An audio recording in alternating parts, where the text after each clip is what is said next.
Well, hello. Welcome once again to Pale Blooms and Beyond. Thank you for joining us today. As frontman and main songwriter of Glasgow band BMX Bandits since 1985, Duglas T. Stewart has enjoyed a cult following that continues to this day.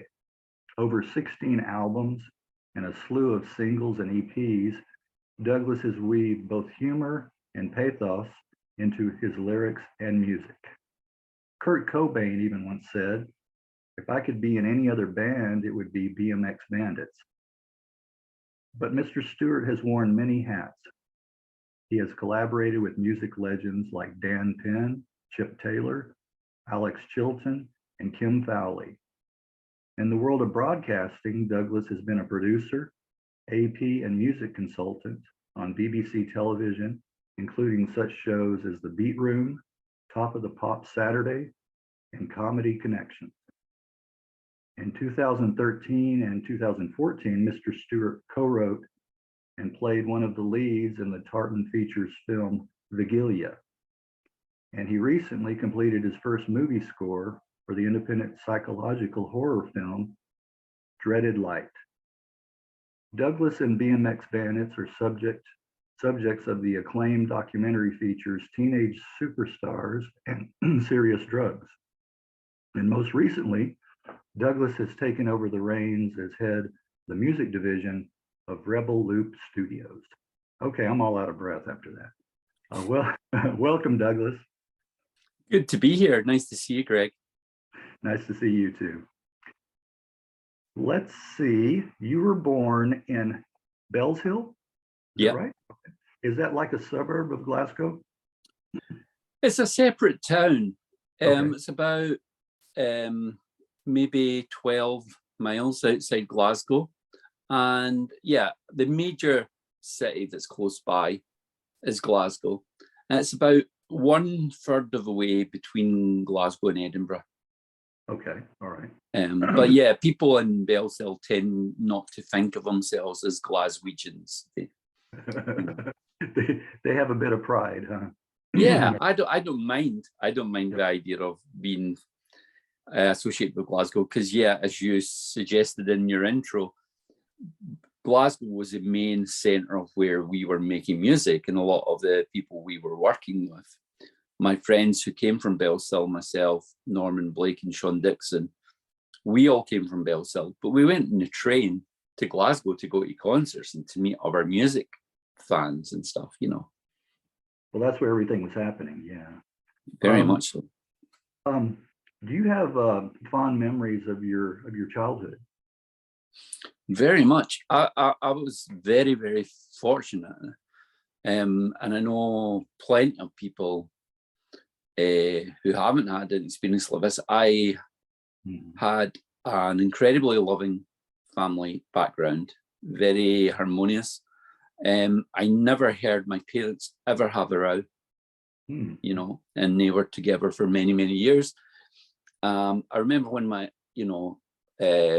dad passed away, and I mean, I was an adult, and my mum confirmed that. You know, my sister and I were taking her home from the hospital, and she was going, you know, we never had an argument. Wow, isn't that something? You know, and so they had this incredibly loving, supportive relationship. And sometimes I think my sister said this as well. That sounds perfect and like a really great thing to come from, but in a funny way, I think both of us had unrealistic expectations of what a relationship would be. Right. You know, right. it's just, I know people who are messed up in the opposite way because we had a very dysfunctional family background, you know, with parents who were always warring or whatever. And that gave them a sort of maybe negative idea of love. And they found it hard to maybe accept when things were good. I think with both of us, sometimes we couldn't quite, but wait a minute, it wasn't like this with my mum and dad. What? But they were very, very fortunate. And also, yeah, they were very loving and supportive towards us. My dad didn't necessarily understand that I could have a career making music when I seemed to be technically so untalented. You know, I was obsessed by music, but I wasn't good at playing instruments. I wasn't one of these kids who would sit behind the piano or grab a guitar and, you know, be playing it in half an hour and stuff like that. Right. Well, your parents, yeah, set the bar really high, like you said, Yeah. for relationships. What, were either one of your parents musically inclined at all? No, my sister, who became a scientist, she was the person that could actually had some sort of musical ability, you know. She's the sort of person, most things in life. She's one of those, when I say annoying, I mean it respectfully. She's a great person, but she's one of those annoying people. If she picked up something new, whether it was an instrument or trying to do pottery or, you know, some sort of sports thing, she would generally seem to be good at it, just naturally good at picking things up.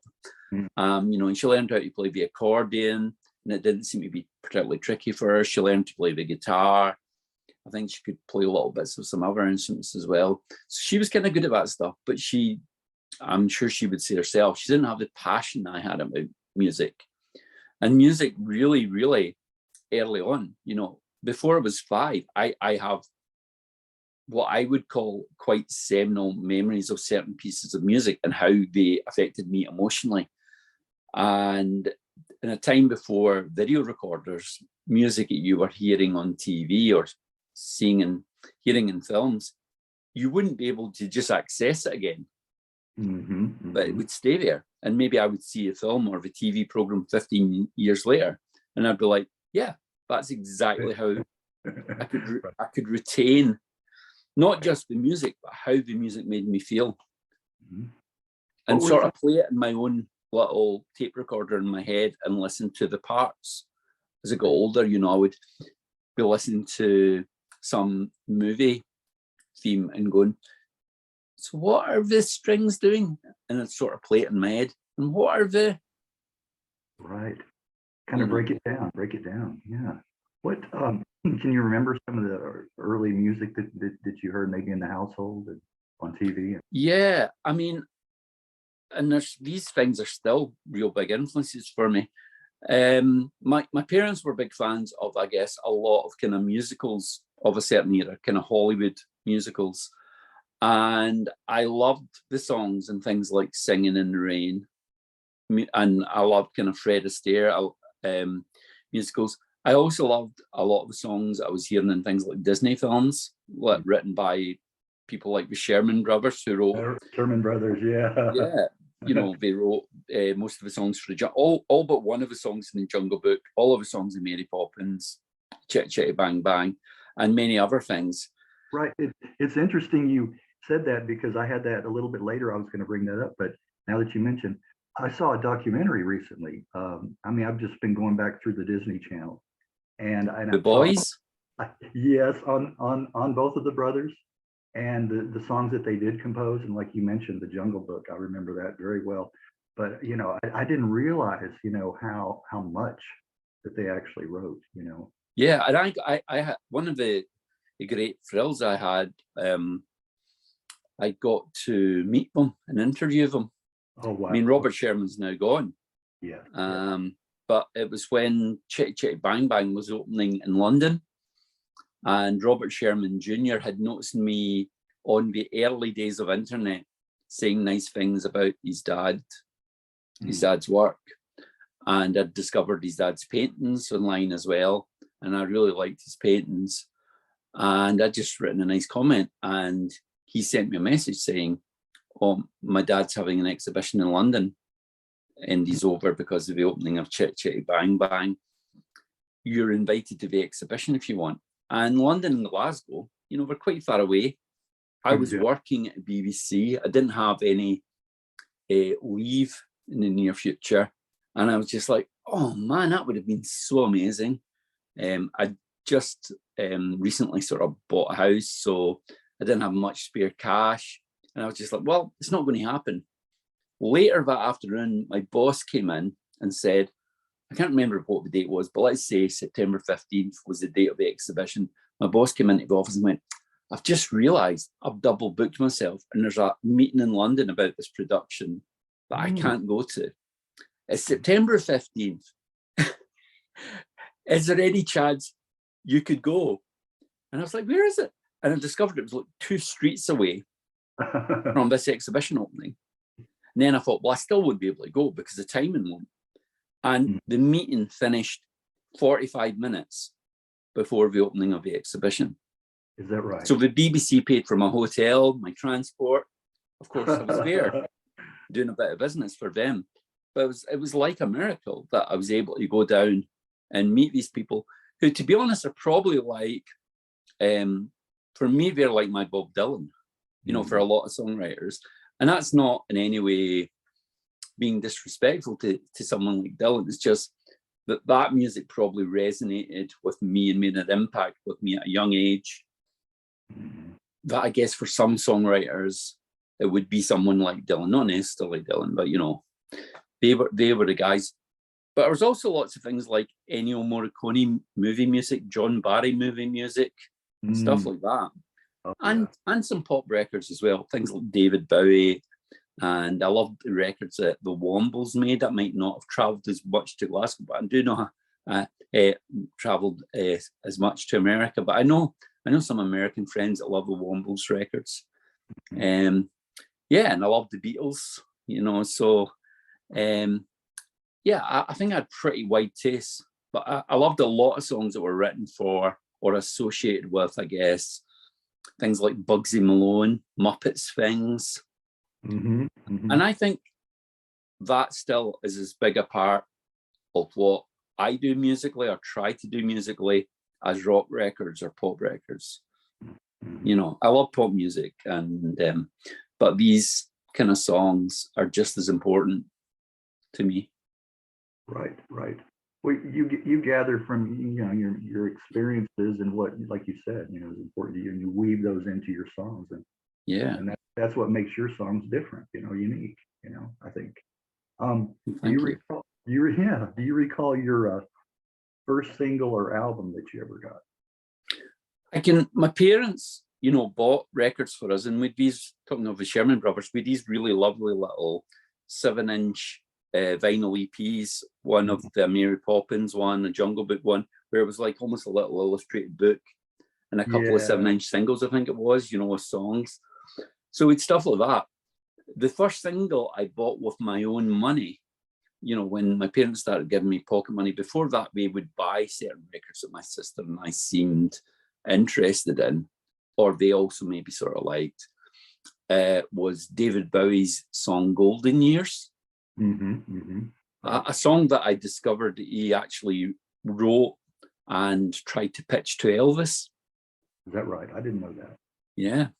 And they say Elvis and David Bowie shared the same record label and the same birthday, not the same year, but yeah. So that was the first single I bought with my own money. The first album I bought with my own money, which again was an incredibly important one, was an album by Jonathan Richman and the Modern Lovers. It was called Rock and Roll with the Modern Lovers. Okay. And my sister came home from high school. She's a little bit older than me. And she had a groovy geography teacher who used to play records to his class while they were doing work.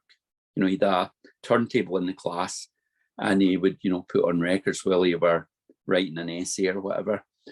And she came home one day and described this record by Jonathan Richman and the Modern Lovers. And from her description and her trying to sing little bits of it, I was like, wow, this sounds like it could be my favorite record ever.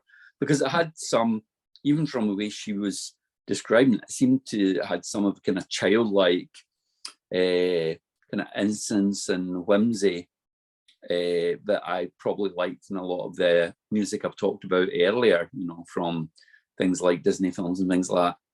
It seemed to have real melody because she was able to recount stuff.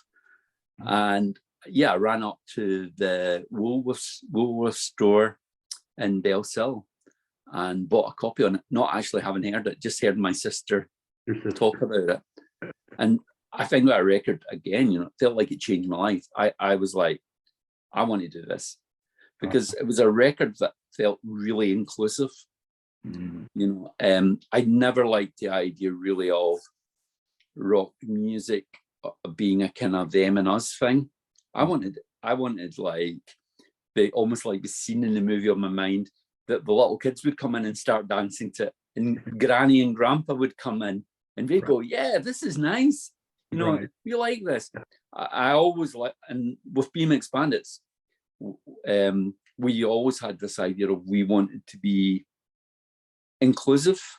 You know, you didn't have to be in the know or part of a gang or part of a clique. That, you know, you could hear it and hopefully enjoy it. And people still, you know, there's certain BMX Bandit songs that people will come up and go, my kid sits in the back of the car and never likes anything I play. But then BMX Bandits E102 comes on, which was our first single, and they love it, you know, and you go, well, that's good. That makes me feel good. Right. But you reach a larger audience, I think, that way too. And it's like you mentioned, it's not an elitist type or snobbery. You know, you're being, you know, taking in all, you know, ages. I think, you know, is really important, and that's a neat thing. You know, I think that's very rare, I think, in music or in popular music anyway.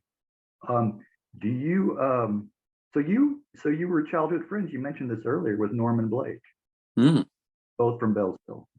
Yeah, Norman's parents, when I was growing up, owned a local store and post office in Bellsville. Now, at that time, Bellsville was a much smaller town than it is now. And it was the sort of days if your parents owned a local store and anything like that, you were almost famous. Okay. So everybody knew who Norman and his sister and their parents were because they owned a shop. You know, and shops like that tended to not be part of a chain at that time. It would be a family would own them and run them. So I knew who Norman was from when he was probably 4 and when I was 5. Okay. And we weren't, you know, we didn't have any sort of feud or anything like that, but we only really probably became friends when we were put in the same art class. Even though he was a year younger than me, for some reason, he ended up in my art class at one point, and we bonded over talking about records that we loved. And the records that we loved, it felt like almost everybody else in the class or in the school would be going, what? Because it wasn't all necessarily mainstream pop. You know, it was maybe like the early days of postcard records with bands like Orange Juice and Aztec Camera. Also people like the Human League, but before they'd broken through to being a big commercial thing, you know. At that time, no one was interested in the Human League apart from a few of us. But cut to 2 years and everybody, you know, was crazy from him. And then Norman introduced me to a guy called Sean Dixon, who lived very close to where Norman lived. And he went to the other high school in town. And it was suddenly, you know, people say there's a triangle, such a kind of strong shape, because there was now 3 points of a triangle. And it felt like, you know, we all 3 of us kind of gained a kind of inner and outer strength from that friendship and that association. It was like we'd all been the guy who people had been calling names to, and it never really got to me, but, you know, for some people that can be really difficult. And, you know, people thought we were just weirdos and outsiders and didn't really show much interest in the stuff that we were crazy about. But the 3 of us, you know, it was suddenly like, have you heard this? Yeah, it's great. Have you heard this? No, I'm not, but that sounds amazing. And it was just that, you know, it's the thing people again talk about, like when, you know, John Lennon and Paul McCartney met. It's a love story. Right. You know, you sort of, when you meet friends like that, you do fall in love with them in a way, and they fall in love with you, and you go through, you know, these amazing feelings of, I finally found other people who understand and have similar dreams. Right, kindred souls. Yeah. And then did you feel like at that time a lot of the bands were like you were discovering them first? Yeah, and again, that was another thing that was cool about Norman and Sean, because they were like that as well. They wanted to find out about these things. They didn't. you know, all three of us liked things that were kind of mainstream hits sometimes, but we liked things that weren't getting played on the radio. And, you know, that you virtually never heard anyone from Bellsell ever mention. And we would, you know, I remember, as I said, we were about 12 miles out the city, and I remember us walking into Glasgow and back, because if we'd got the train fare, we didn't do this all the time, if we got the train fare, we could buy less records. But if we paid the train fare, you know, you know, that would be one less single or something. Right. And then so we could come home and have one more single each, because we hadn't had to pay for the train. Then we figured out, wait a minute, Douglas is quite good at showing off in front of people, and the two of them could play instruments pretty well for that kind of age. How about we go in and play songs, and people will maybe throw money at us? And then we could afford the train and afford more records. Right. What, so we started doing that. And at that time, almost nobody busked in Glasgow. At what age was this? By this time we were, I think Sean was the youngest of us. He would maybe be something like 15. Okay. Norman probably would be 16. I'd be 17. Okay. And yeah, so it was just, and we did that for a few years, but it was really, there was one other group of buskers who did stuff in Glasgow, and they all had saxophones and kind of jazzy instruments and acoustic guitar as well. And then we discovered we were going to see an Aztec Camera concert, and the people sitting across from us in the other, you know, the other group of seats directly across from ours was these guys, but we'd seen busking with our saxophones and things. And that was people like Jim McCulloch and Joe McLinden, who ended up becoming part of the whole kind of BMX Bandits, Soup Dragons, Teenage Fan Club story as well. Because again, it was like, well, you guys are from the next town to us, and you've taken a similar path, so you guys can afford records and stuff. And you love things like Aztec Camera and the Pale Fountains and Orange Juice. Well, we need to start hanging out. Right. I think it's fascinating to hear that the precursor, the leading up to, you know, the formation of bands, and like you said, people that other guys that were playing music at the time or just starting out, you know, and like seeing what they were going through, and you know, similar kind of experiences, you know. Wow. So was let me ask you, the Pretty Flowers, was that your first band? Yeah, and that was, I think, how that band started was I met a girl called Frances McKee. Frances went on to be half of the Vaselines, but this was way before that. And I think I was 15. She was 15. I was 16. And I thought she was really amazing, and I wanted to spend lots and lots of time with her. And I remember she said one day, wow, I wish I could be in a band. I'd really love to be in a band. And I was like, I'm forming a band.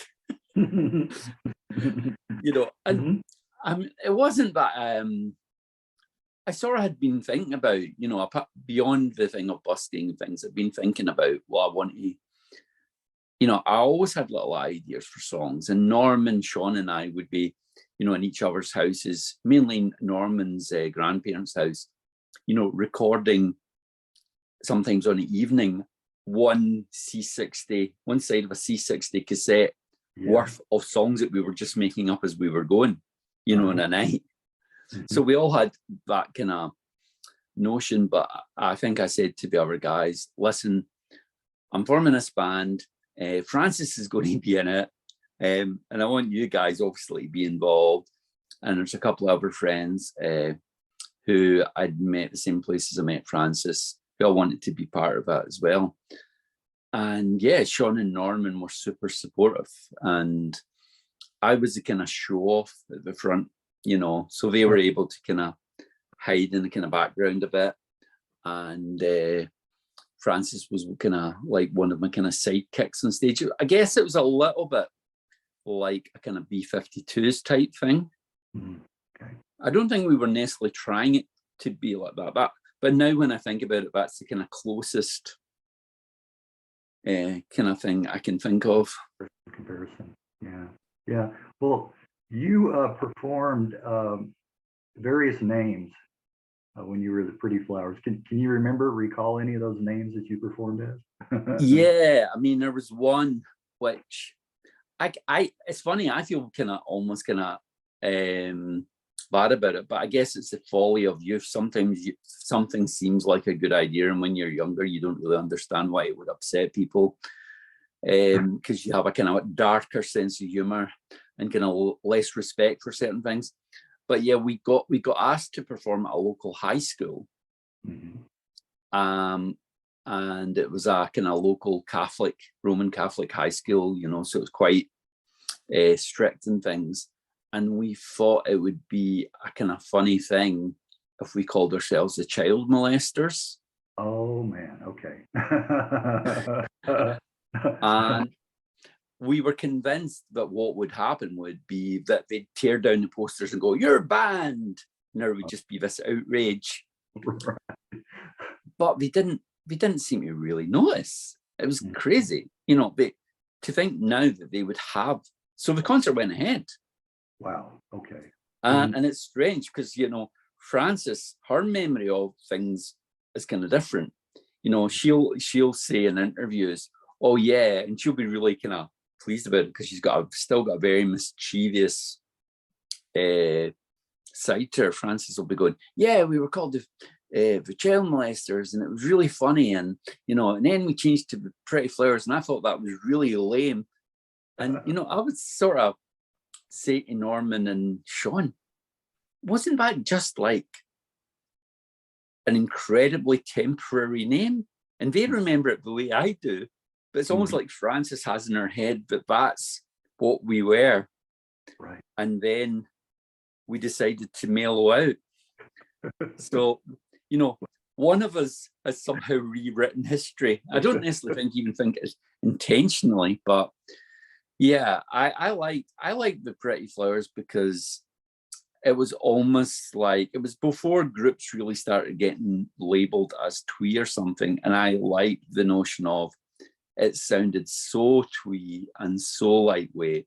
But when people actually then went to see it, it wasn't exactly dark, but it wouldn't be quite as twee as we thought it would be. Yeah, well, it's funny, not really funny, but you mentioned that how times have changed. You wouldn't dare use child molesters today, but it's interesting how back then, you would think that was more conservative. The times were more conservative, maybe. But yeah, I think, but it is a strange thing because there's now a thing like we talk about cancel culture, where someone can say something, or you can see a headline which has got some sort of half quote from a famous person in it, and the people don't even read the content of the article, right, and go, "They're cancelled. What a terrible, terrible person!" And then you go, "Did you read what they actually said in the interview?" Because they said almost the opposite of what the headline suggests. Right. So you're cancelling this person for actually being on the side you're claiming to be on. But some journalist has clearly just went, "Well, that's a controversial headline. That'll grab attention." Right. Yeah, and I think it's quite a difficult thing for artists because I think,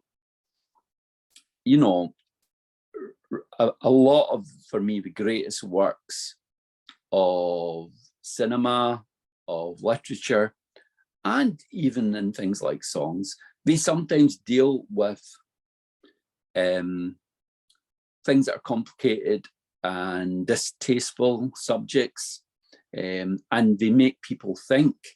And you get something like Randy Newman wrote a song called "Sail Away," where the song is from the point of a slave trader. Right. Like such an abhorrent thing, to think about. I think now, would Randy Newman be able to do that? And he's clearly not going I'm on the side of how this man thinks. But it's like a writer would do, a novelist. He's trying to get into the mindset of this person and make the person more human in some sort of way, so you can actually not just find the person despicable, but maybe have more of an understanding of the culture and the ways of thinking that led to these things that we can see are wrong and are not hard enough for artists. Right. To humanize the person, I think, you know. Yeah, and add complexity to them. Right. And I think a lot of people mistake that for going, well, is he approving of this character?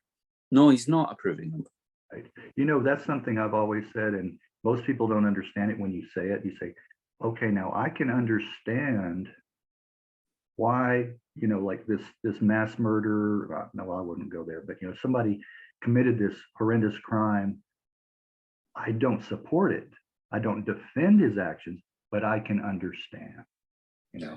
And they equate it as the same thing. Well, if you understand, that means you're backing that person, you know. Yeah. Same thing. No. Yeah, I mean, that's how we learn from history. We learn, hopefully, sometimes not to make the same mistakes, because we try and have an understanding how certain terrible things in history happened. And by having an understanding of them, we're more likely to not let them happen again, rather than just going, that's bad, so we won't talk about it. Right. Just everybody involved, we're terrible, terrible people, and that's it. Right. Yeah, that doesn't work, because then it happens over and over again. When people pull the blinds down, yeah, that doesn't work. What was the original lineup, BMX Bandits? The original lineup was the first two members were myself and Sean Dixon. Pretty Flowers had split up, and I wasn't sure what I was going to do. Sean had just started a band called the Soup Dragons, and Norman had sort of taken a bit of a break from making music. Frances had went away and decided she was forming a group with Eugene Kelly, which became the Vaselines. So I was sort of left, sort of feeling a bit stranded. And Sean said, oh, I know I'm doing the Soup Dragons, but I'd like to still do some music with you. Good. And one afternoon at my parents' house, we started working on some ideas for some songs, and we thought, what will we call it? And the name that made us laugh most was BMX Bandits. And I remember we phoned up Eugene Kelly and we told him, and we were like thinking it was hilarious. And he was like, that's possibly the worst name I've ever heard for a band. And we were like, that's the one. We're on to something here. And the kind of notion behind the name, which we never really spoke about at the time, was I'm a big fan of Brian Wilson and the Beach Boys. And when the Beach Boys started, the big youth trend was surfing. But Brian Wilson didn't surf.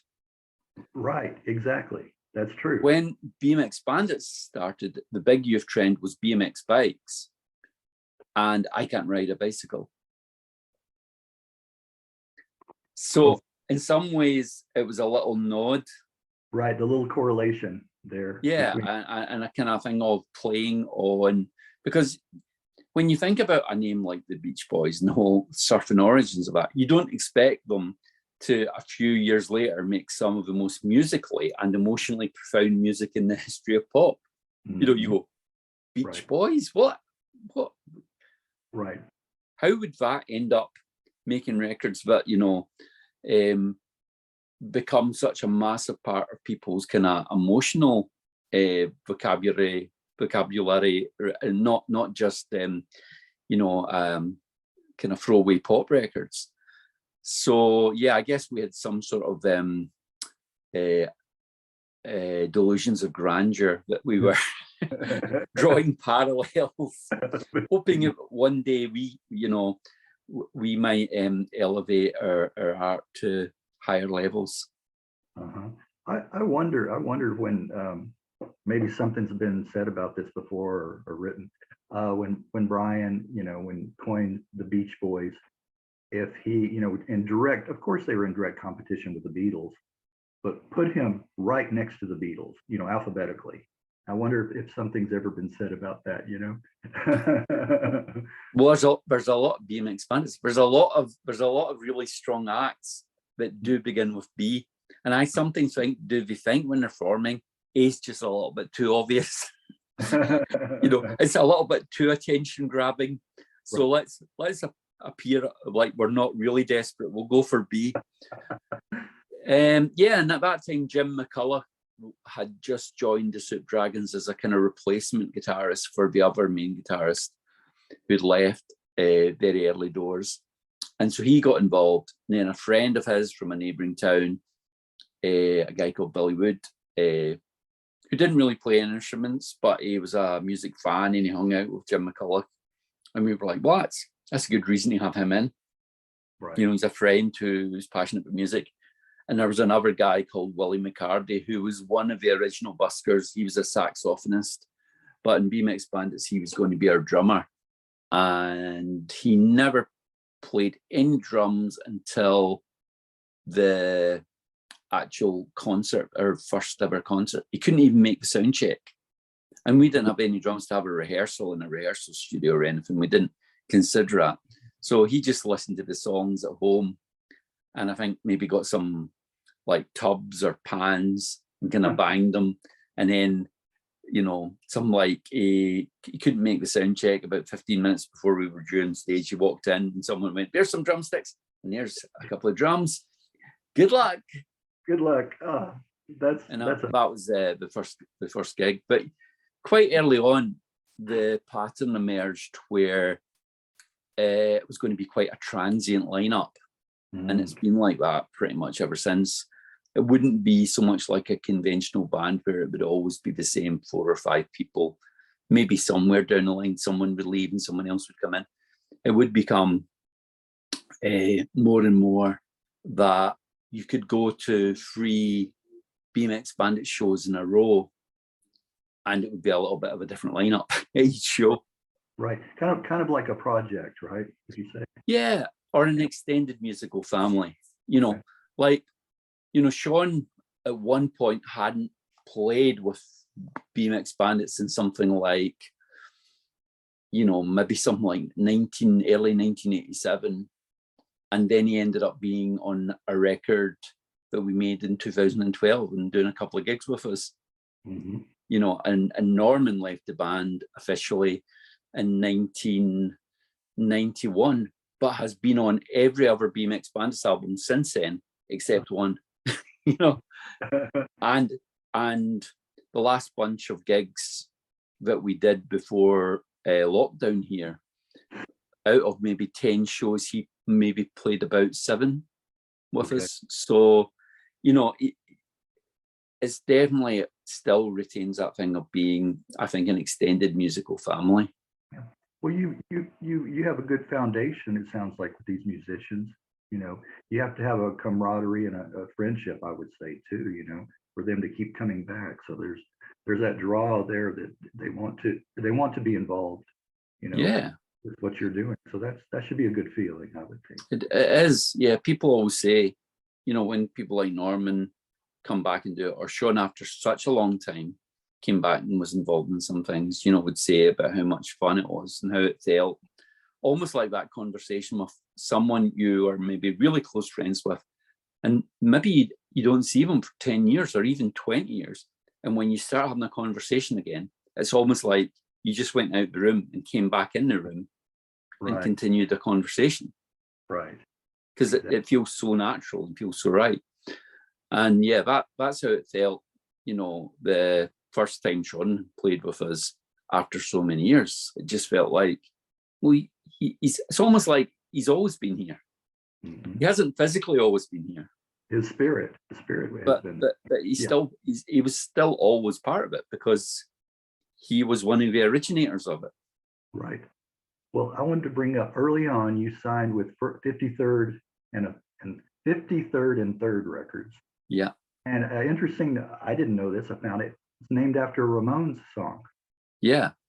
Yeah, one Dee Dee does quite a bit of vocals. I mean, Joy does the kind of main vocal, but Dee Dee does a kind of quite painful, strained bit of vocals on it. Yeah, 53rd and 3rd. Yeah. And it was a label set up by the Pastels. Yeah, right? Stephen Pastel and the guy David Keegan, who was in the band of Shop Assistants.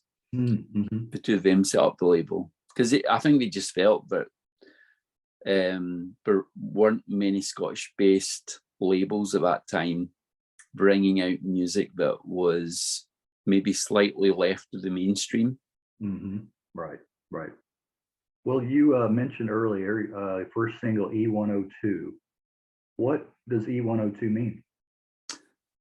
Yeah, well, there's a lyric about no sweeteners, no additives, and E102. I used to always find it interesting when I bought a lot of candy, and I still eat too much candy, where it would be on the packet, or it would be, rather than in the list of ingredients, I actually told you what the things were, where it would be a bunch of things that'd be like E102, E105. You'd have no idea what any of these things were. And probably it was because he didn't want you to know. So I discovered that E102 was a kind of artificial flavor. You know, it was a kind of probably some sort of chemical additive that made certain candies taste in a certain way.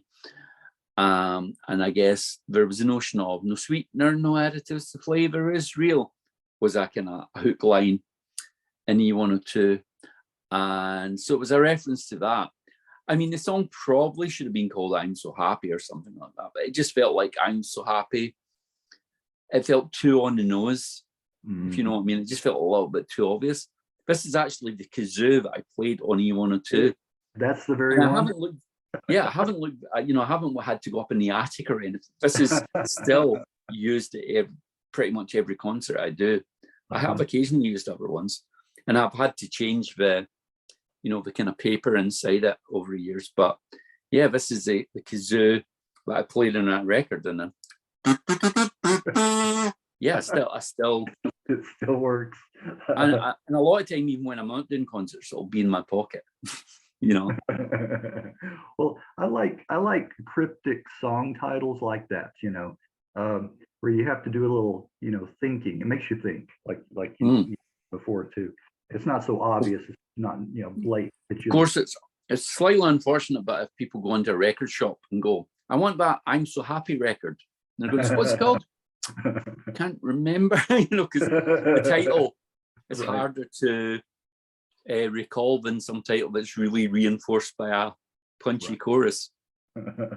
Right. Well, early on, Radio 1 DJ Janice Long was a big fan. Yeah. How did she? She got behind it so much and was so passionate and so enthusiastic. She was just one of those broadcasters who felt like the opposite of a lot of kind of pro broadcasters at that time, who would maybe have this very manufactured broadcasting voice in Britain, which would be very smooth and good evening and welcome to the show. She wasn't like that. She was like, wow, I'm so excited to be on the radio playing. Wait till you hear this record. It's so great. I can't stop listening to it. She just overflowed with genuine passion and and a kind of hunger for life and things like that. And she kept that all through her broadcasting thing. She's sadly passed away a couple of years, but whenever she was one of those people. I wouldn't necessarily be in touch with her for years and years. And then you go, you're just exactly the same as you were 30 years ago. It just feels like the same connection. And, she got the record played, not just on evening radio. She managed to get it to cross over to kind of daytime Radio 1, which was Radio 1, is the big UK pop channel, which at that time had more of an impact than it has now, I guess.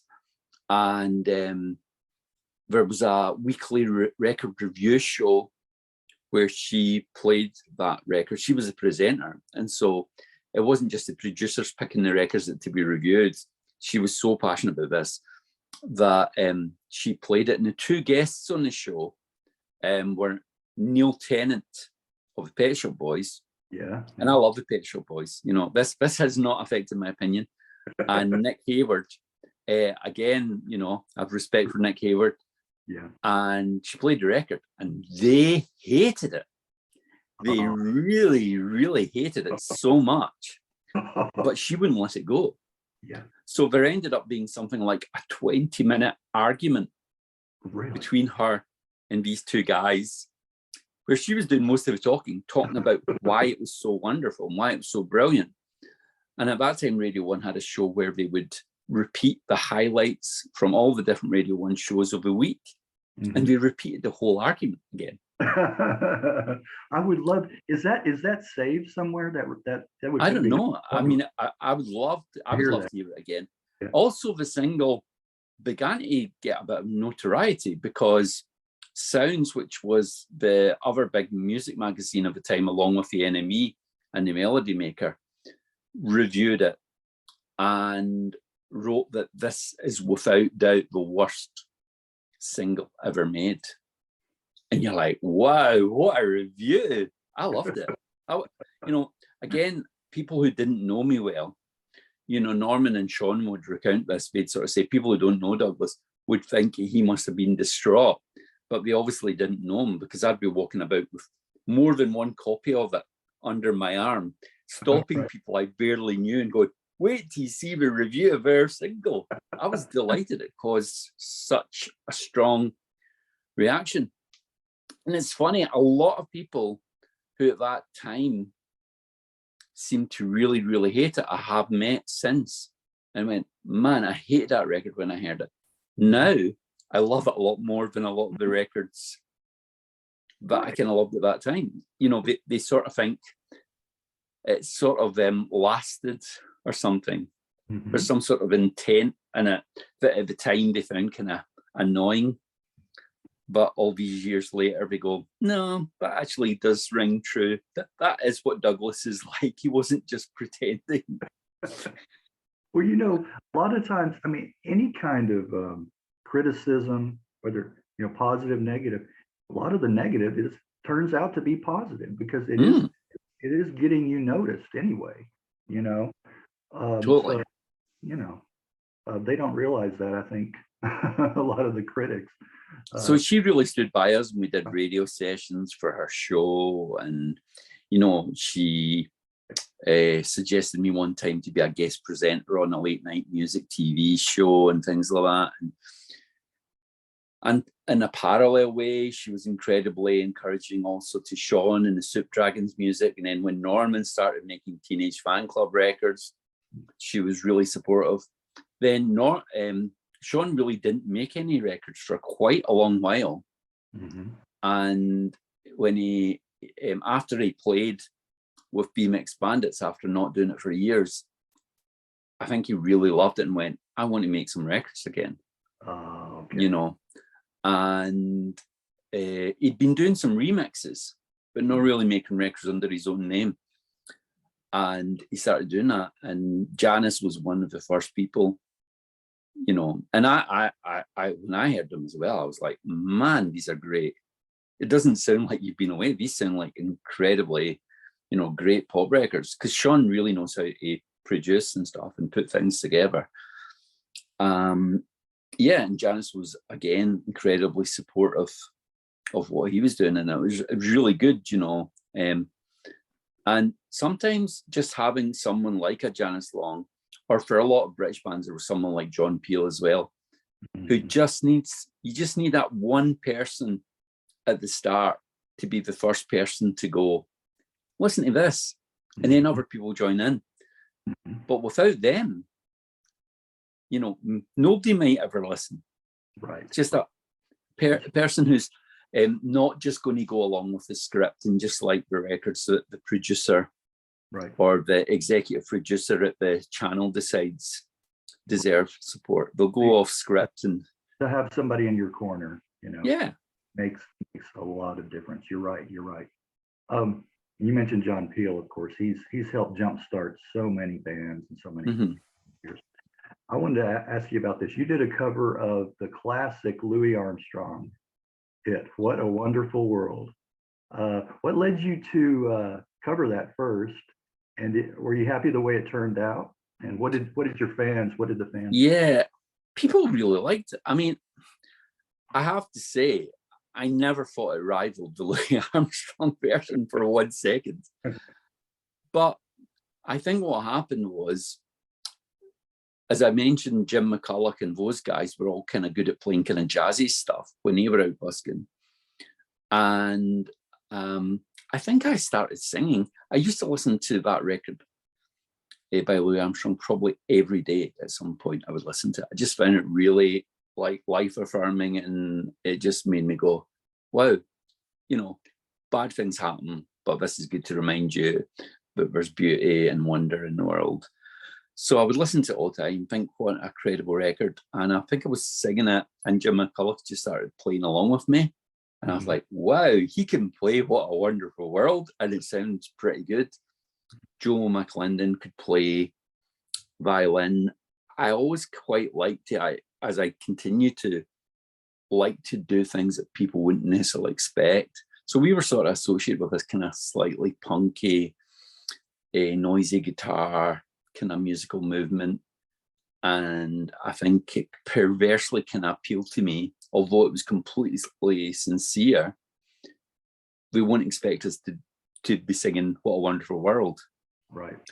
And I think we sang at a concert and people went crazy for it.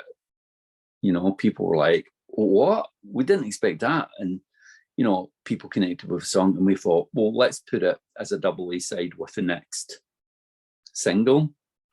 Just, you know, because again, I think just people might be a little bit taken by surprise. And they might actually, they might have thought, well, that's a record for my grandparents or my parents. That's not for me. But they might go and buy themselves a Louis Armstrong's greatest hits. Right. You know, it might turn them on to some type of music that they hadn't previously thought about. I think one thing that you do in your music is bridge the generation gap. You know what I'm saying? Because you said you have older people and you have young kids, you know, you mentioned earlier, you know, liking the songs. And so I think in a way, you know, being inclusive like that, it kind of bridges that gap a little bit. Yeah, well, that's always been, you know, kind of something I wanted to do. I never wanted it to be for a niche group of people who were all my age and all sort of, you know, were the same color as me or the same kind of background or had the same politics. I wanted it to be music that I hoped could connect to people from a whole different section of backgrounds, different countries, you know, different kind of life experiences. Yeah. Another interesting cover, 1988, the band appeared on BBC's Scotland music show, take that back, it's not a full scale deflection, with a cover of the Beastie Boys, You Gotta Fight for Your Right to Party. Now, what was the audience reaction to that one? Again, I think people kind of really enjoyed it, but didn't necessarily expect it because it felt like quite a contemporary sort of thing. And people, if they were doing cover versions at that time, generally wouldn't do things that were that contemporary. But back in the 1960s, you would have, you know, Paul McCartney would write a song or Bob Dylan would write a song, and a whole bunch of people would be doing it. You know, Petula Clark would be doing it, the Byrds would be doing it, you know, or Carole King would write a song and the Hollies would be doing it. And, you know, so I think we quite liked the idea of just like, again, doing something that people wouldn't see coming. We'd go, what? And in our own way, yeah, there was a connection because we were very different than the Beastie Boys, but to a certain extent, the ethos of having a sort of fight for your right, not to maybe party in the way that the Beastie Boys would have partied, but in their own way, you know, felt like something to do. And for that performance, it was our first time on telly, and Norman was in the makeup chair for something like 4 hours. Oh, wow. 3 or 4 hours, and got made up to look like an old man. He just had this notion. He was like, yeah, if you do like hair and makeup for you. I was like, yeah.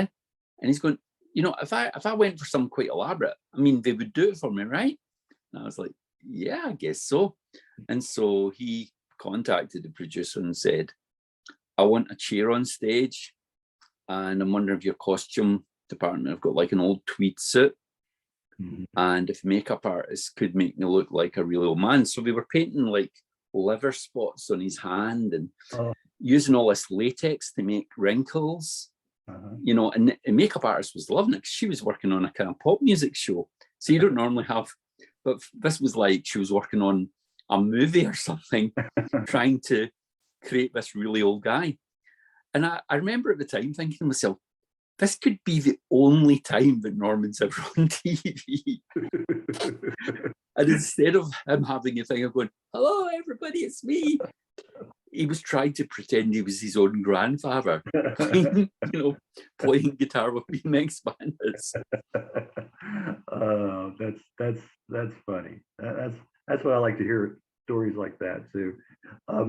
Your first album was recorded at, is it Hatton Rig Hotel? Yeah. Is it still around? Is the hotel still around? No, they knocked it down. That was a place where we used to do our early Pretty Flowers shows and go to, I guess, shows by local bands. Years later, you know, the Vaselines played there, Soup Dragons played there. I don't think Teenage Fan Club, I think we'd sort of stopped playing there by the time Fan Club came along. But yeah, so it was a place we all went to a lot. And we knew that there was an notion to make a live recording of us playing there. But when it came out, we didn't know it was coming out. Okay. 53rd and 3rd, the label had fallen apart. And so that tape was just lying somewhere. And John McCusker, who's a kind of Scottish traditional folk musician, but he'd went to school with one of the guys from BMX Bandits, had played, I think, on a couple of tracks and had been in Avalanche Records in Edinburgh, and went, wait a minute, and said, what's this? And the shop assistant was like, oh, it's the BMX Bandits live album. And he's like, what? And he knew that this had been recorded, you know, a few years earlier. You know, what? And he's going, yeah, it's coming out next week. Next week. And so he phoned us up and said, there's a BMX Bandits album coming out next week. And we knew nothing about it. Wow. Isn't that something? Yeah, also we never got paid a penny, of course, but ever. Oh, that's a familiar story. Yeah. But you know, it's again, it was one of those funny ones because occasionally you get things like that. And when I listen to it, not that I don't like any of it, and as a concert, you know, I have fond memories of it, but you listen to it as a band member and it doesn't necessarily totally please you because it's not really been thought about in the way of making an album. Right. But, you know, then other people go, yeah, well, I love that. And then you go, oh, that's okay then. you know, right. I might not really choose to listen to that particularly, but if other people, you know, enjoy it, I'm fine with that. Right. Maybe the rawness of it or the improv, you know, factor in that not being so, you know, set down, let's record this as an album. You know? Yeah. The live sound of it. Yeah, sure. What the title of your second album, C86. Now that was a knock at critics for labeling you as a C86 band, right? Yeah, because there was this NME compilation cassette called C86, but the editor of the NME decided he didn't like BMX Bandits, so we weren't going to be on that. And you know, writers at NME had been told that they couldn't do articles about us and things because, you know, we weren't worth taking seriously. And so we thought, well, if we can't be on that C86, we'll do our own one and we'll do all the tracks. I mean, we did. Don't get me wrong, we didn't actually really care that much, but we thought it was a funny idea. It wasn't like we were sitting there really angry, you know. It was more like we heard we weren't on it and going, yeah, we didn't think we would be on it. But then when it came to do this, we thought, well, wouldn't that be funny? And it'll probably annoy some journalists at the NME that we've dared to kind of slightly kind of go to them. C86 Part 2, right? Yeah. Well, for once the sequel was better than the original. Right. There's lots of things on the cassette we really liked, and I think the Soup Dragons were on it and stuff, and the Pathos and Tula Gosh and Primal Screams. There was a bunch of our friends on it, so it wasn't like we were down really on thing. But we just we lots of people kept referring to us, as you say, as a C86 band, and we're like, well, we're not, because we're not on it. Mm-hmm. Right. So again, we found that kind of perversely humorous title for the album. Right. Well, the album does have some of your most well-known songs on it, though. Which tracks do you favor off of that? I guess the tracks that and we still play, not at every concert, but we play pretty regular. Disco Girl, which I wrote with Norman, Right Across the Street, which was also written with Norman, and at one point was almost going to be a Teenage Fan Club song. Oh, is that right? Okay. Yeah, when Norman and I were writing it, he was kind of beginning to write stuff for what became Teenage Fan Club, and I think it was a bit like, oh, will I keep a hold of this one, or will this be a BMX Bandits one? And I think if it was recorded a certain way, it would sort of fit, And the other one that I probably like most is Your Class, which again we do live a lot. We do it pretty differently than we did it on the album. Recently we did it at a concert where we did it a cappella, like in a real doo-wop style, kind of boom, boom, boom, boom, and people doing those kind of harmonies and no instruments, and that was kind of real fun and a really good reaction. Yeah. So. And Disco Girl also has a special place in my heart because the first time we met Alex Chilton was not long after that album came out, and we gave Alex a copy.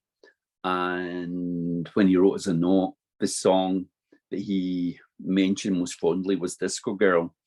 And at one point, BMX Bandits supported Big Star, the first UK concert I think they did as Big Star when he reformed. And we went along to the sound check, and Alex was on stage going, every word, playing it. We didn't do it in the set because he probably figured out we would be doing it. But it was good to hear a guy like that who we really, looked up to and admired as a musician, like singing a song that we'd written. Well, of course, yeah. And Big Star were a big influence on Teenage Fan Club. Course, yeah. Oh yeah, you hear that in their music. Talk about the song Serious Drugs. What's it all about?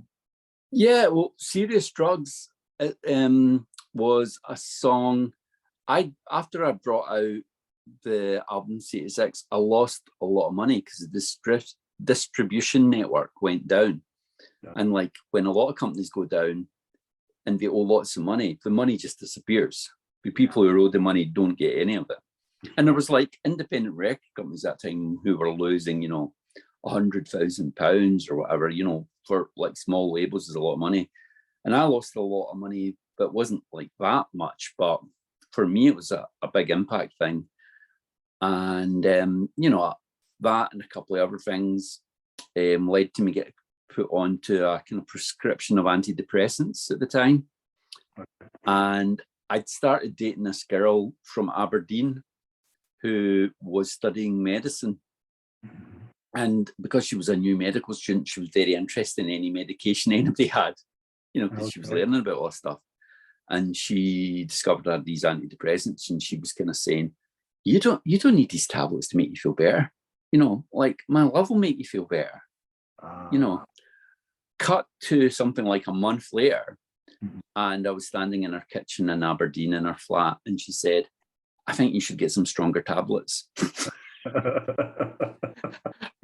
mean, you could go, well, that's a kind of tragic thing. But even when I was going home in the train and I sort of realized this relationship wasn't really going anywhere, I couldn't help laugh at it. Right. It's like, and I almost in my head, I imagined this little scene from a little musical where, you know, she said, you know, I said, I don't feel I can take it much longer. She said, maybe your tablet should be stronger, get some serious drugs. And it kind of made me kind of chuckle. And it's not a song that's like a comedy song, but there's humor in it. And I like the fact there's humor in it. I think that helps make it. I think the song, when it's about a subject like that, it could be very earnest and very dry. And I think that can sometimes push people away. Right. And I like the idea it was sort of about that subject. You didn't need to know it was really, but it had a lightness of touch and it had an element of humor in amongst the pathos. And I also strongly wanted it to be really melodic and have really beautiful harmonies. And I wanted it to be when people turned it on and they heard it play, they'd go, wait a minute, this says this is BMX Bandits. It's clearly not BMX Bandits. You know, I wanted it to be a record that people would be surprised by. Right. It wasn't stereotyping you at that time. Yeah. No. Yeah. And when we recorded it, it was sort of pre a lot of bands really getting into the thing of being more melodious and using harmonies, because we recorded it in 1991. It didn't come out till a couple of years after that.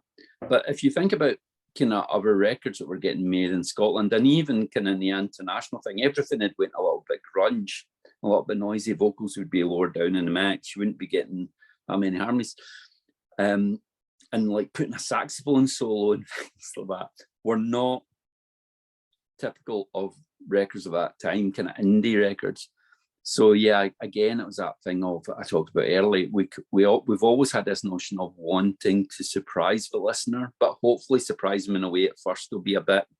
I'll almost feel like we're a bit like, wait a minute, where are we? And then go, well, actually, I like this. Right, kind of disorient the listener a little bit, but then grab them. Well, were you surprised when you were approached for this song to be in the movie This Year's Love? I think that was their kind of first experience or something like that. But it was a funny thing because that song really gained a momentum we hadn't had since the very first single we did. And it was, I think, through the association with Creation Records, where I think for a lot of radio media people and press people, it was almost like at that point, they felt like Alan McGee and Creation Records could do no wrong. Right.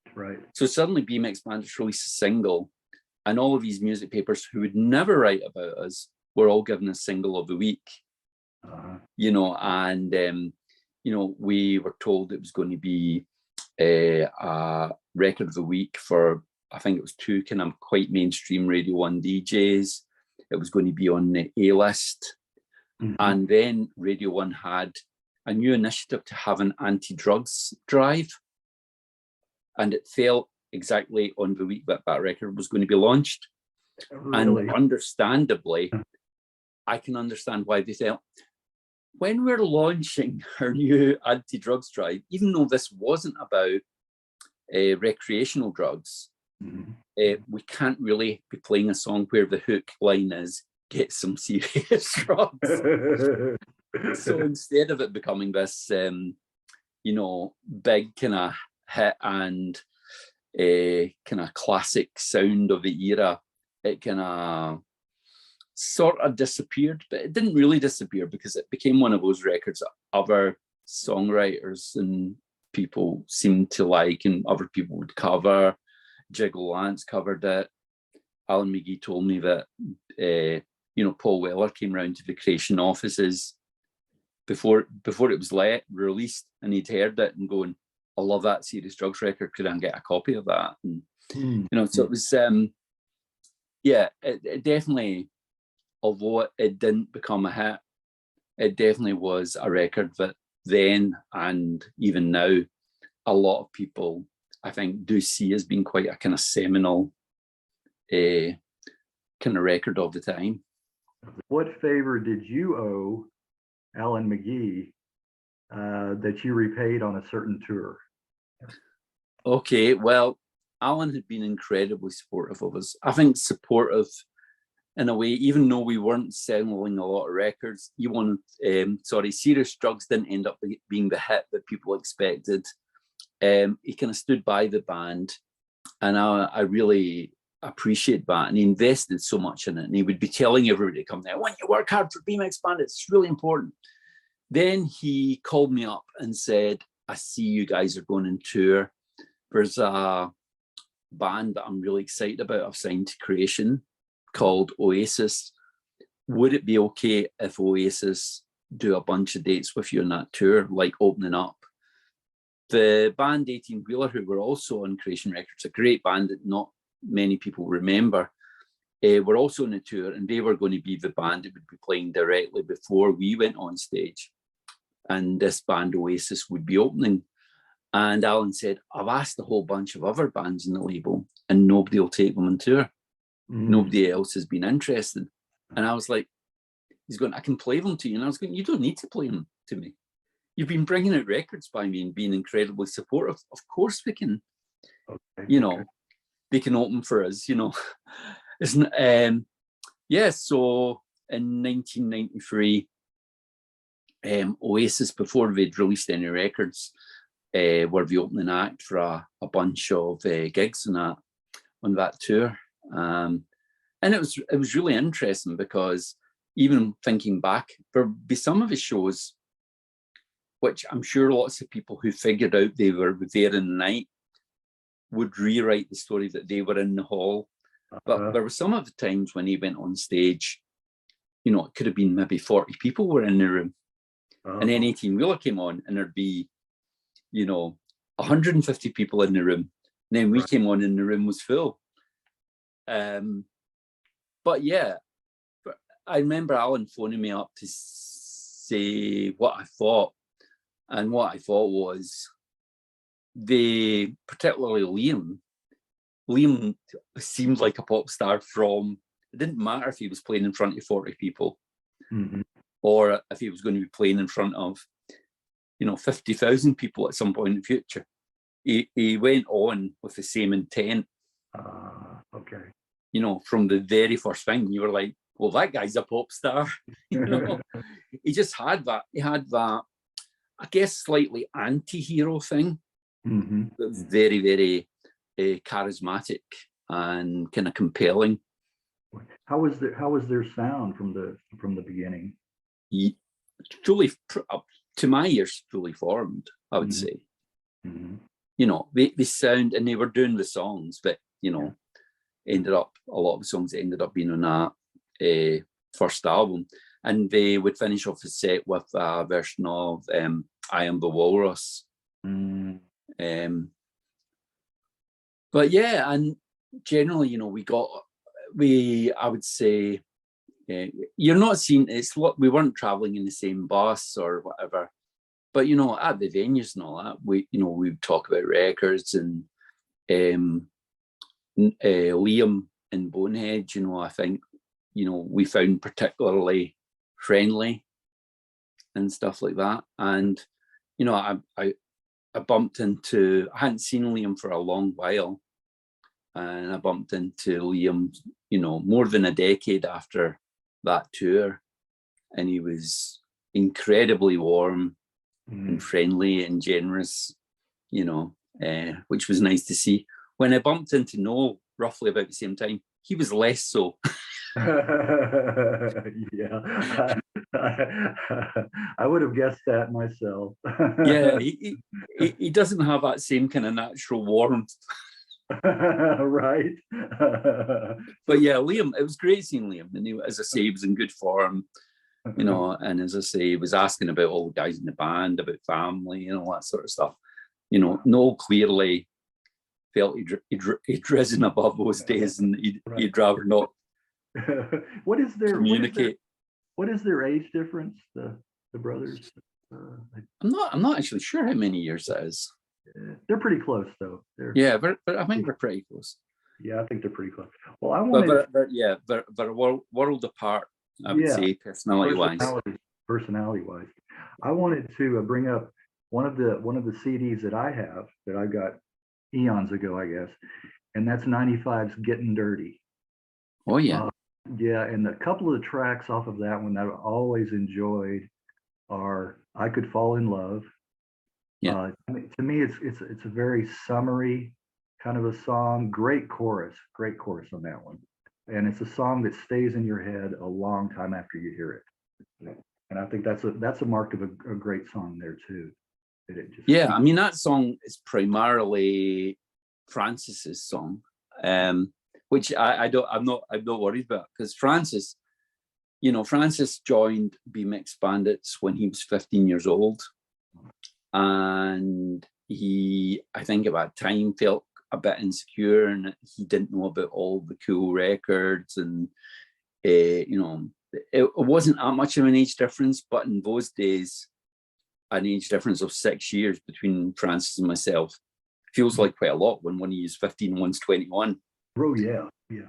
And but Francis, very early on, you were like, wow, he's the best drummer we know, but this guy is really driven and really, really talented. Mm-hmm. And so some of the tracks in Getting Dirty, which became a bit more, I guess, developed arrangement-wise, including I Could Fall in Love with You, partly came about because we would have someone in to do a simpler string arrangement or brass arrangement. And at the end of the session, Francis would take the charts home. And the next time we were going to have some session musicians in, Francis would have written the charts. Is that right? And so he had that sort of thing. He would go, before that, he didn't even necessarily read or write music, but he would go, I'm going to learn how to do this. And I'm going to learn what those different instruments should be doing. Uh-huh. And then I'll do the arrangement. Uh-huh. So that song, funnily enough, I remember other people complimenting him in that song. I think he was quite dismissive of it, which you couldn't, and that's a funny thing about songwriters, because sometimes songs that other people make a connection with aren't necessarily going to be the ones that they feel. But yeah, I think that song, there's a lot of really beautiful arrangement stuff going on there, particularly, and on that album there's a few other tracks like that as well. I think I've got really nice arrangement ideas, things like Come Out the Shadows, and then there's like Hello Again's a real pop moment. Yeah, I think there's some good stuff. And again, Alan was so supportive of that record. My other pick from that is Rays of Golden. Oh yeah, that's a beauty as well. Yeah, and I like the Byrds jangly guitar in that one, and then of course the ba ba ba ba ba ba. Yeah, I mean, we were definitely thinking about the Byrds, and we were also thinking about the Love and Spoonful, and to a certain extent, kind of probably late 1960s, kind of 69, 1970 era kind of Beach Boys kind of thing. So the bands were definitely all much in the mix, and yeah, we liked the idea of it being like a lot of the kind of soft pop kind of vocal groups that we liked. Yeah. I think I think there's a lot of really good things in the album that maybe didn't reach quite the audience that Alan McGee wanted it to reach, or we wanted it to reach. But I think, it's always nice to discover that people still like those records. Yeah, I'm sure it is. I'm sure. Now I want to talk about your solo album, Douglas Stewart's Frankenstein. Why the name? I guess it was a sort of Kenneth Branagh had released his movie Frankenstein, and I liked the James Whale movies of Frankenstein and The Bride of Frankenstein, and I thought Kenneth Branagh's movie was a real mess. I really didn't like it. It wasn't to my taste at all. And so partly there was a bit of a joke of going, I'm going to make a Frankenstein that's better than that Kenneth Branagh's version. even though you can't really compare them, you know. And also the way that the record was going to be approached was more almost like a sketch pad than an album, like Getting Dirty, where it was very much more arranged, much more worked out. I wanted it to be more kind of home recordings, have a kind of primitive edge about it, still make it really pop, but make it more, a bit more like a kind of sketchbook. And so I guess there was a thing of a Frankenstein's monster being made up of all these different, you know, the brain of one person, the heart of someone else, and all kind of sewn together. Also, I'd went to a Halloween party dressed as Frankenstein's monster, and I'd done my own makeup, and I was rather pleased with how it looked. And I thought, well, I can put that in the cover, and then people can see how good I am at doing makeup. And I was also working on some of the tracks with people who weren't really officially part of BMX Bandits at that time. So some of the tracks involved people like Francis and Norman, but then David Scott wasn't part of the BMX Bandits family yet, and there are a couple of other people that were on the album. So it just felt like, this is a solo album. Afterwards, people from BMX Bandits would go, it's not a solo album, it's a BMX Bandits album. You know, it's just pretending it's not. It's a kind of more lo-fi BMX Bandits album. But it's like, strictly speaking, it probably is. Right. Well, you just mentioned David Scott. Love his work with the Pearl Fishers. Yeah. Love that sound. On fast forward to 2006, My Chain, and your songwriting's been compared a lot to some really big heavy hitters: Brian Wilson, Ennio Morricone, Michel Legrand. How much did David Scott add to the sound? A whole lot. Yeah. Francis and David Scott, in many ways, and David's pointed this out as well, they've got a lot of similarities because they're both good at arranging, they're good at working out chords for stuff, they're good at putting things together. But particularly at that time, a lot of their tastes were quite different. And Francis at that time, I would say, was probably more drawn towards guitar-led indie pop or pop of the 1960s and 70s, kind of classic guitar pop and kind of garage pop and stuff like that. Well, David, like myself, loved things like Sherman Brothers things, and he loved things like Morricone and Serge Gainsbourg, and Francis loved the Beach Boys, but you know, David was a big fan of things like Beach Boys Love You and things which I was crazy about. And Francis had kind of exited, and I needed to find someone to work with me on this new record. And we just became closer and closer friends. And now Francis was a guy, a bit like which Francis had been. No, David was a guy.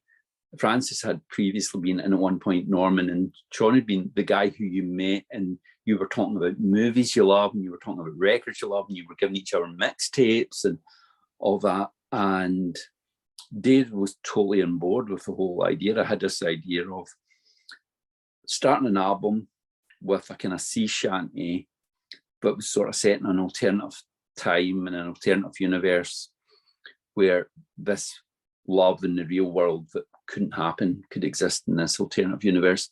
And that would be the start of a chain, you know. So straight away I sort of said, David, that's the first track in the album. I don't have any other songs, but that's track number one. Track number two will be a reaction to that track. And then track number three will be a reaction to what's come before. And track number four, and it'll be a chain. So it's all linked. Songs. All linked. So yeah, so it's a chain that connects you to someone else's heart, but it's also a chain of songs, and it's kind of chain reaction. And he totally loved that idea. And I also wanted it to be, I mean, there are kind of moments, I think, of real kind of indie pop sensibility, like something like the Sailor song, which we'd recorded once before, but this is a much more pop kind of take on it. There are moments like that, but there's also, as I say, things like almost like a sea shanty and things that you wouldn't, again, find generally on indie pop records. And it was one of those records, and the record we made next as well, where people who were kind of long-term BMX Bandits fans would come up to me and say, at first when I heard a new record, I really didn't know. I didn't know if I liked it. I wasn't sure, but I trust you and I trust BMX Bandits. And so I listened to it for some more times, and it's now my favorite. And if they hadn't had that trust, they might have just put it aside. Right. So I like the fact that we're in that kind of, I think, quite privileged position where we've built up an audience of people who are willing to give us a chance and let us do things that we're not necessarily expecting. Right. I think so too. That makes you unique in the music arena. I feel. I think David also is heavily influenced by Burt Bacharach too. Is it? Yeah, right? that was another big thing. But yeah, it's a funny one because we just had a kind of synchronicity about a lot of things that we were loving and were excited about. And yeah, that album, and more so, even more of a collaboration was the album that came after it, an album called Beast Things, where we wrote more of it together. Right. And I think it was possibly, in my mind, more of a crossover of both of our sounds. Mm-hmm. And that. And again, we were trying to celebrate a lot of the music we love, like a lot of kind of late 1960s, early 1970s A&M pop records, things that were on that kind of label and stuff like that. And slightly tip our hat to that. Right. What about you like Herb Alpert? And yeah. I've always enjoyed that. Yeah. We love that, and things like the theme, the Burt Bacharach theme he did for Casino Royale and stuff, Carpenter stuff. Paul Williams and Roger Nichols as songwriters was again a thing that we really got excited about. And David and I had worked on a bunch of put together a bunch of shows that were sort of tribute shows for musicians that you couldn't really see live at that time when we were doing them. We started off doing a Brian Wilson one before Brian started touring again. And we actually got to go down and meet Brian and interview him and show a bit of film of him being interviewed before he established himself as this kind of amazing live performance event, that really, happened when he started doing Pet Sounds and Smile and things. And then we did a Serge Gainsbourg one. Mm-hmm. And you weren't going to be seeing that anywhere in Scotland. Serge Gainsbourg songs performed sometimes in French, sometimes we translated them. Chris Thompson, who I know you spoke to recently, was part of that show. Bill and Sebastian were part of that show. Eugene Kelly. We curated basically a night and put together a night, stuff like that. And we did a Morricone one as well. And all of those things influenced my chain and influenced these things. They influenced the music that we started making together, where David became the other main person in BMX Bandits with me, But he was a great collaborator, because one thing with David, and again, this is no kind of secret, and I admire Francis so much, but sometimes with Francis, I guess later on, there sometimes would be a little bit of tension, because sometimes I would want to go for something. And a lot of the time, Francis, to give him his due, would go, yeah, let's do it. But there were times where he'd go, not really interested. Serious drugs, for instance. Francis isn't on serious drugs. He chose to go home and not playing it because he wasn't sure it was going to, But David, I think I let Francis hear a demo of Missing Front Tooth, and he was like, yeah, good work. But I could tell he wasn't going to do it. Oh, all right. And then I sent a couple of other demos of things. Right. And he clearly just wasn't interested in them. So it came a natural point that I think we both wanted to do different things. Mhm. So if we'd continued doing it together, it would have been a compromise. In this way, we could both go off and have different adventures. And, you know, I would say, hey, David, I want you to do a sea shanty. And he'd go, great. So y'all, you were both kind of more receptive to each other's ideas and things. It seems Yeah, like. at that point, you know, earlier on, maybe Yeah. when, you know, when Francis and I were more in our honeymoon years. Yeah, right. Well, talk about, I love documentaries. I'm always watching them. Talk about 2011, Serious Drugs, a film about you guys. Whose idea was this? And what are your memories of the documentary? Well, what happened was the album My Chain actually wasn't that long released.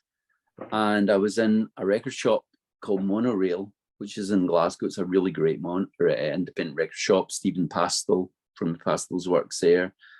And this guy who I didn't know approached me and said, I just want to thank you for the album My Chain. I was going through a really difficult time in my life, and that record really, really helped me. It felt like a friend, it made me feel good. And, you know, I was like, and, you know, when MD ever says stuff like that and really opens up and puts himself almost, I guess, in a vulnerable situation, I'm always incredibly grateful, because you're like, wow, that's, I mean, what an amazing compliment that this thing meant so much to you. You felt it helped you through a difficult time. And I got to know the guy, as I get to know quite a few people who, you know, come to concerts and are really supportive.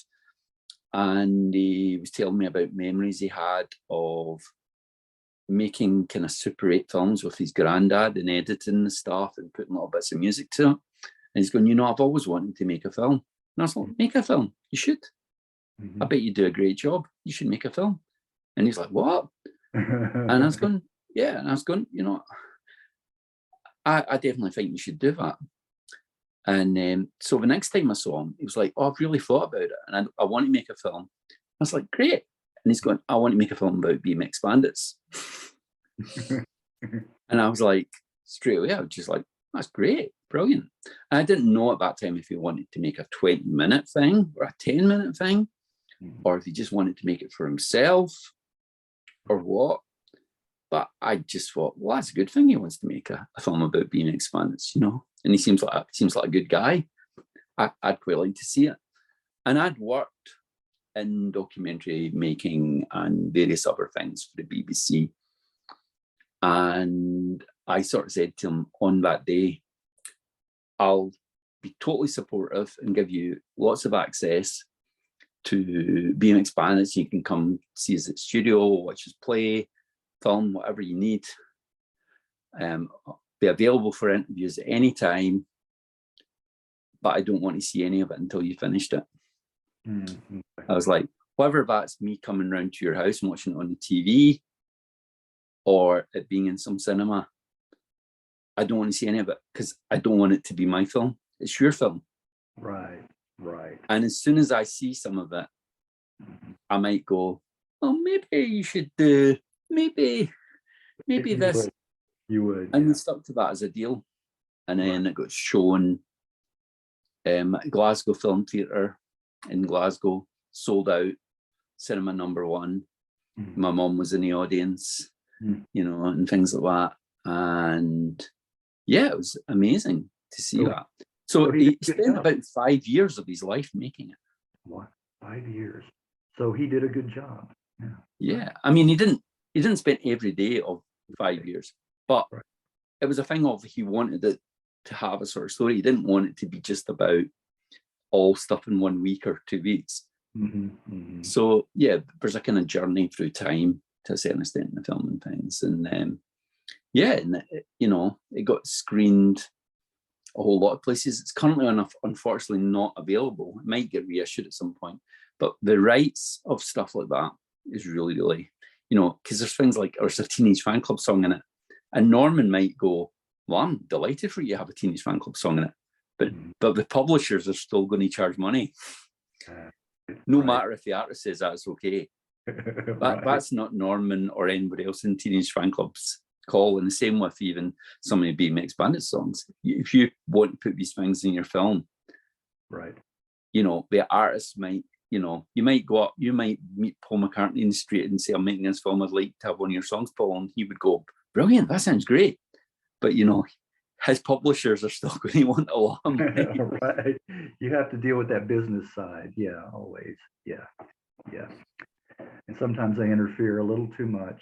Yeah. So the film was only available for, right. It was available on DVD for a short while, and it was shown at various cinemas around the world, kind of small cinemas generally.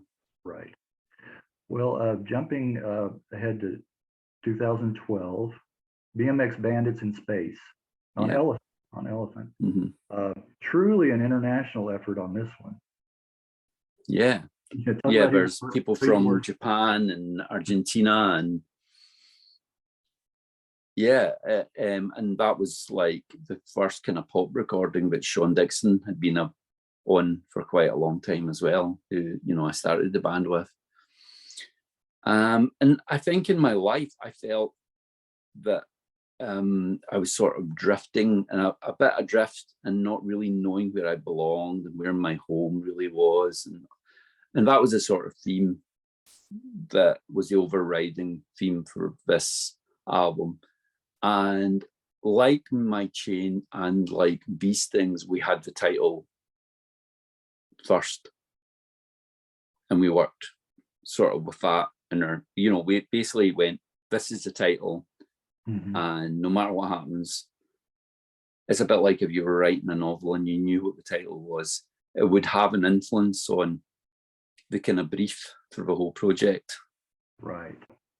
This one ought to take off on Pigs in Space or anything like that. And it hadn't occurred to me, Big Star had an album called Big Star in Space, yeah. which I only remembered afterwards. That was their kind of comeback album.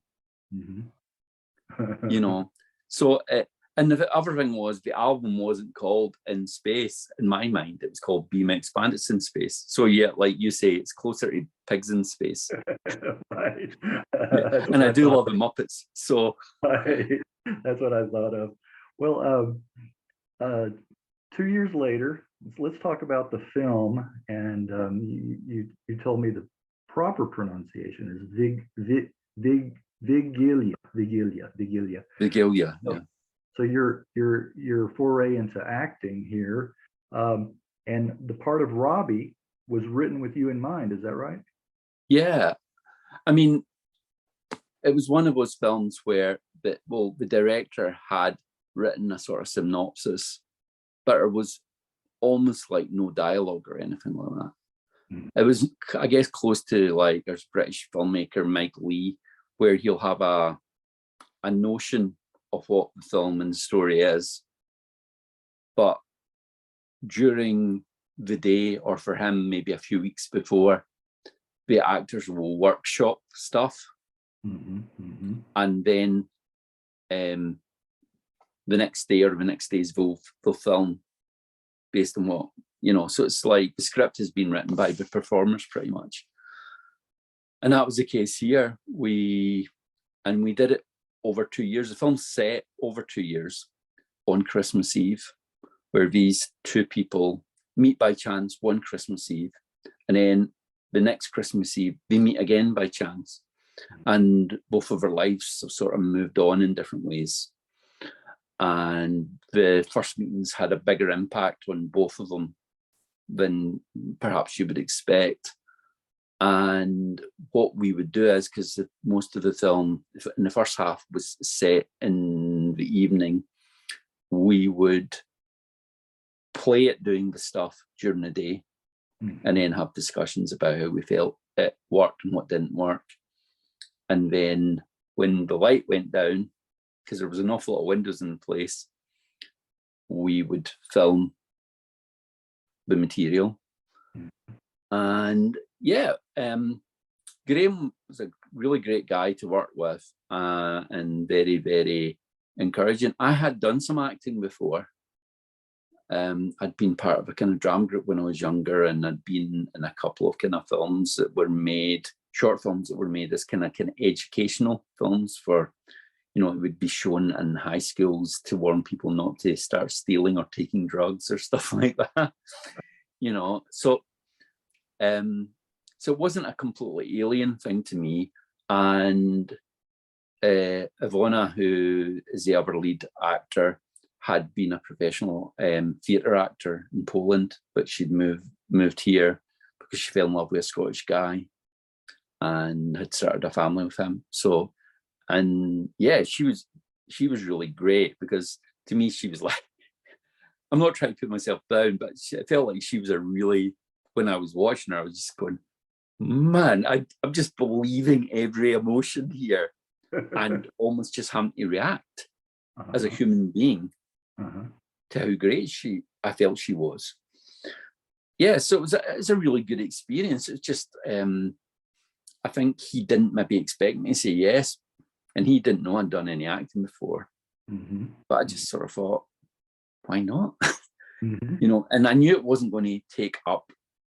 It wasn't like, you know, if you were making some Hollywood movie and it would take up a year of your life or something. It was going to be, I think we were together pretty much for 3 days, 1 year, and then 3 days another year. Okay. And then it was edited, and like people were doing kind of composite kind of edits of stuff as we went, even, and things. So I kind of simplified things. But I'd sort of made certain things like in the second half of the film, I'd kind of I'm like Scotland's Robert De Niro. I'd lost about 3 stone between, but I'd kind of primarily lost it because I knew I was coming back this Christmas to do the film. No, I should have lost it because it would have been a good thing for me to be a bit healthier.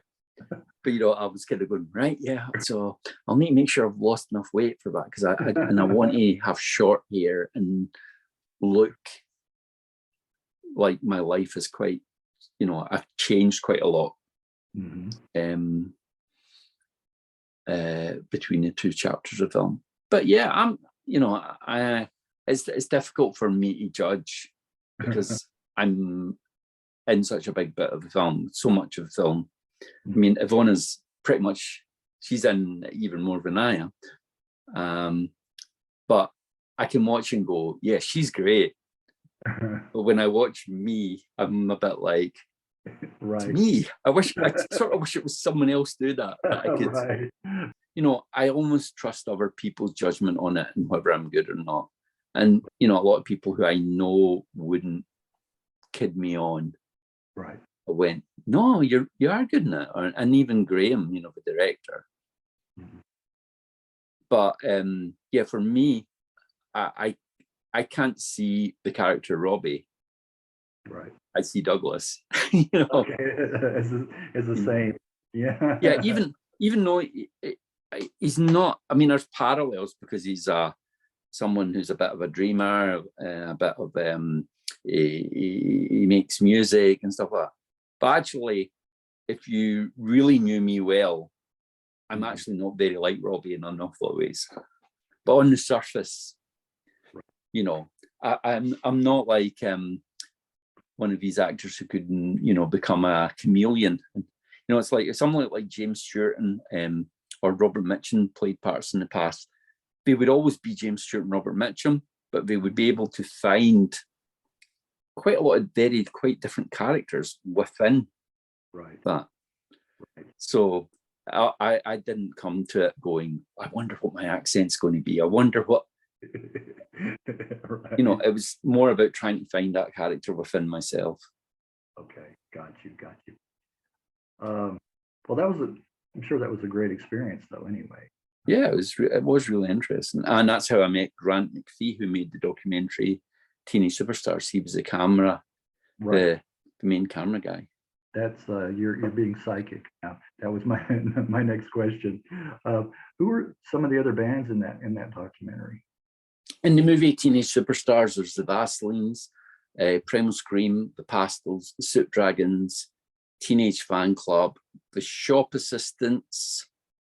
I'm trying to think if there's anybody I missed. I mean, there's other bands who are in it in a smaller way, like, you know, things like Strawberry Switchblade are talked about, and Rose, you know, is in it a little bit. But the main focus of the film, I would say, on the Mary Chain. Jesus, Mary Chain, how could I forget them? Are in it. But yeah, there was a lot of other bands around the time, but I think Grant wanted to focus on a bunch of bands that felt like they were interconnected, and they were kind of part almost of the same kind of social group as well. And so, you know, but it wasn't he was dismissing other bands that, you know, happened at the same time, but they weren't part of the same story. They maybe had a separate story. So it was sort of like, I guess, again, a bit like what I talked about earlier, but we all kind of, you know, we weren't personally totally connected with the Mary Chain so much, but we were really close to early Primal Scream, and they were connected to the Mary Chain. So it was that sort of thing of, you know, kind of, I guess, yeah, we were all interconnected in some way through maybe different members of the bands, and a lot of us were sort of mutual support for each other in the early days, and then we all went off in our own different paths. Different direction. But you think it turned out well? I think it's a beautiful film. Yeah. I think it's got one of those really neat things that some music documentaries do. It's a beautiful film about sort of friendship as well as music. So you don't necessarily need to be someone who really knows a lot about these bands. Right. Is it still available to watch? Yeah, I mean, it's streaming on some Americans, or it was streaming on, I think, something like Amazon Prime in America, and it's on things like Sky Arts over in the UK. And it might be DVDs. There were DVDs of it, so it might even be still available on DVD as well. I'll look into that. Okay, I wanted to talk about Dreaded Light. How were you approached to write soundtrack for this one? Yeah, well, it was interesting timing because it came really during lockdown, and it sort of worked out because it's a relatively low budget independent movie. I mean, it looks, you know, it's filmed really beautifully. Nowadays, independent low budget movies can look really good just because of the changes in technology. But it sort of worked out that the way I wanted to work in this was rather than a kind of full band lineup or a kind of expansive lineup of people, it was going to be myself and a guy called Andrew Patty, who'd been playing quite a lot with BMX Bandits and was a multi-instrumentalist. And it felt because the whole film didn't have that much budget, so the soundtrack didn't have much budget either. And so working with somebody who could play lots of instruments, and also because of the kind of lockdown restrictions, you couldn't really have lots of people meeting, you know, in a regular kind of studio setup and things.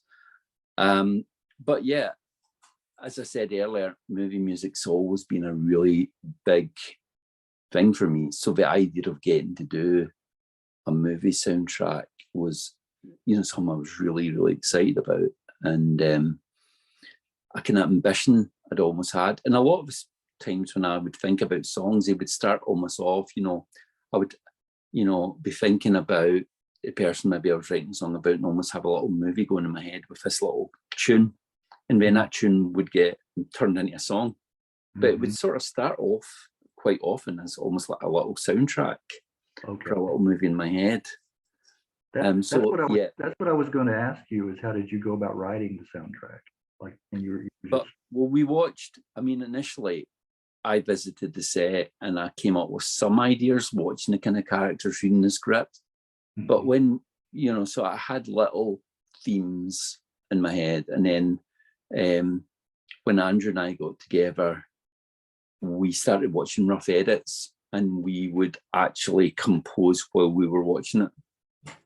You know, he would have an idea for a kind of musical idea, or I would have an idea for a musical idea, and then the other one would bring other things to it as it was sort of playing out, you know. So he would maybe have an idea and I would start going, we could have a counter melody that does this, okay, or the opposite way, or I would have an idea for something and he'd go, wait a minute, the chords that you would normally put behind this would be this, but wouldn't it be interesting if we did? And Yeah. So I always loved when I used to see old clips of people working on soundtracks, people like Bernard Herrmann or Ennio Morricone, where they'd be running the projector in the room and the musicians would sort of be playing while scenes were getting. And that was very much how we worked. We were watching it on a screen and playing it in time. And as the person would walk up the stairs, we'd be playing it as we were walking up the stairs. And then when he gave us a final edit, some of the things, of course, were different lengths and people shut the door at a different bit. But rather than us just chopping it in some sort of computer, we would recompose that piece of music to fit the new edit. You know, it would still be the same theme, but we would adapt it rather than just going, okay, we just cut it there, and as you can do in computers. Right. So yeah, it was a really great experience. And I think for both of us, it was something that we probably always had ambitions to get involved in that sort of world. And we'd probably both like to do it again. Yeah, I was going to ask you, do you see that in your future? Yeah. Okay. Well, if some directors and filmmakers see it in their future, yes. Right. Well, let me ask you, talking about television work that you've done, what has been the most rewarding for you? The most rewarding TV thing, I guess, was probably working on the program at Beat Room, because we ended up having some amazing, we made 300 of these kind of independent music shows, which were made for the early days of BBC digital television. And we were pretty much left to our own devices. And we ended up having people like the Delgados, the White Stripes, Peaches, Feist, Goldfrapp, the High Llamas, Gorky's Zygotic Monkey, lots of, bands, some of who weren't as famous then. I think it was the first TV music show White Stripes recorded in Britain. Their performance on Jules Holland, I think, was broadcast before ours was, but they recorded the Beat Room one first, and with, musicians from Europe, musicians from Japan playing the show. We made 300 shows in 3 years. Wow. And there's an archive of all this stuff lying locked in a BBC cupboard. Some of it's made it on YouTube somehow. And there's a band called Life Without Buildings, who I was a real big fan of at the time, but they didn't have a particularly big following, but now have become a real kind of cult band. And I managed to sneak the master tape of that onto YouTube. I'd managed to find it and sneak their performances on YouTube. And like kids, people who weren't born when that show went out, were getting really excited, going, I never thought I would ever see any live footage of this band. And now there it is, so in a lasting way, that's still really important. It just feels like a lot of really great music was captured there. It's a great feeling. It is rewarding, and that's what this whole interview process thing, the channel, is about, helping, to bring, shed a little light on, you don't really need that yourself, but some of these I do. I would beg to differ, but well, I appreciate it. Yeah, and helping to give that a little bit more exposure, possibly, and bringing a new audience into the realm, hopefully. So, yeah, it's rewarding. It is rewarding for me, and then reading the comments, and just being able to get a rapport going and talking to people like yourself. So it is. Yeah, I got to speak about quite a few things I feel I haven't maybe spoke about so much, so I really enjoyed it. Well, that's what I want it to be about, and those little interesting stories and anecdotes and things like that, that may interest. I think it'll interest a lot of people. Well, when it's all ready, please let me know so I can help spread the news. And okay, I will. And if you need anything else, like you feel you need a little bit of music, or if you need some information about something that's helpful, don't hesitate to ask. Okay, will do. And just want to thank you again, Douglas. What is I didn't ask you this, what is the T? Is that Thomas? Yeah, my middle name is Thomas. My father was Thomas, Okay. I've joked that it's things like T for troubled teenager, T for tiger, T for cup of tea. But yeah, it's Thomas. Okay, I guessed it right. I didn't know. Okay. All right. Well, thank you again, Douglas, and I will let you know once I've edited this and it's up. Thanks very much. It's been great talking to you, Greg, and hopefully we'll talk again someday or meet. Yes, hopefully we will. Thank you so much, Douglas, and continued success to you. All right. Thank you. Good night. All right. Good night.